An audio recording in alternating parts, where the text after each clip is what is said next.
11 ಗಂಟೆಗೆ ಇಲ್ಲಿ ಮರ್ಡರ್ ಆಗಿದೆ ರಾತ್ರಿ ತಳಗಡೆ ಆಗಿದೆ ಸರ್. ಘಟನೆ ಆಗೋದು ಗಡಿದಾಗಿದೆ, ಯಾರಿಗೂ ಗೊತ್ತಿಲ್ಲ, ಆಜು ಬಾಜು ಯಾರಿಗೂ ಗೊತ್ತಿಲ್ಲ. ಮರ್ಡರ್ ಮಾಡಿ ಅವರು ಪೊಲೀಸ್ ಸ್ಟೇಷನ್ ಹಾಜರಾಗಿ ಯಾರು ಅದು ನಮಗೂ ಗೊತ್ತಿಲ್ಲ ಸರ್. ನಾವು ಇರೋದು ಬಾಜು ಹೇಳ್ರಿ, ಯಾರು ಹೊಡೆದ್ರೆ ಗೊತ್ತಿಲ್ಲ.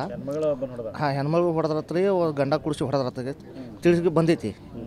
ರಾತ್ರಿ 11 10ವರೆಗೆ ಆಗಿದೆ ಸರ್. ಮತ್ತೇನೂ ಇಲ್ಲ, ಯಾರೂ ಗೊತ್ತಾಗಿಲ್ಲ. ಇಲ್ಲಿ ಆಜು ಭಯ ಅನಿಸಿದೆ ಸರ್. ಏನಾರು ಮನ್ಯಾಗ ಹಿಂಗೆ ಘಟನೆ ಆಗಬಾರ್ದು, ಭಯ ಅನಿಸೋದೆ. ಬಾಡಿಗೆ ಕೊಡೋದನ್ನ ಕೇಳಿಕೊಡ್ಬೇಕು, ಬಾಡಿಗೆ ಮನೆಯವರಿಗೆ ಭಯ ಅನಿಸೋದಿಲ್ಲ. ಮತ್ತೆಲ್ಲ ಇನ್ಕ್ವೈರಿ ಮಾಡೇ ಕೊಡಬೇಕು, ಭಯ ಅನಿಸೋದಿಲ್ಲ ಸರ್. ಮತ್ತೆ ನಿಮ್ಮ ಹೆಸರು? ಶಬ್ಬೀರ್ ಸರ್.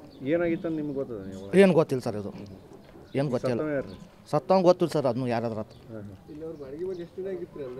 ಒಂದು 5 ತಿಂಗಳಾಗಿರ್ಬೇಕು ಸರ್ ಬಂದು ಇಲ್ಲಿ. 5 ತಿಂಗಳಾಗಿರ್ಬೇಕು. ಏನಿಲ್ಲ ಸರ್, ಹಂಗಿಲ್ಲ, ಏನು ಮಾತಾಡ್ತಿರಲ್ಲ. ಅವ್ರು ಇದ್ದಿದ್ದು ಅದನ್ನೂ ಗೊತ್ತಿಲ್ಲ ಸರ್. ಏನು ಉದ್ಯೋಗ ಮಾಡಿದ್ರು, ಏನು ಮಾಡ್ತಿದ್ರು ಗೊತ್ತಿಲ್ಲ.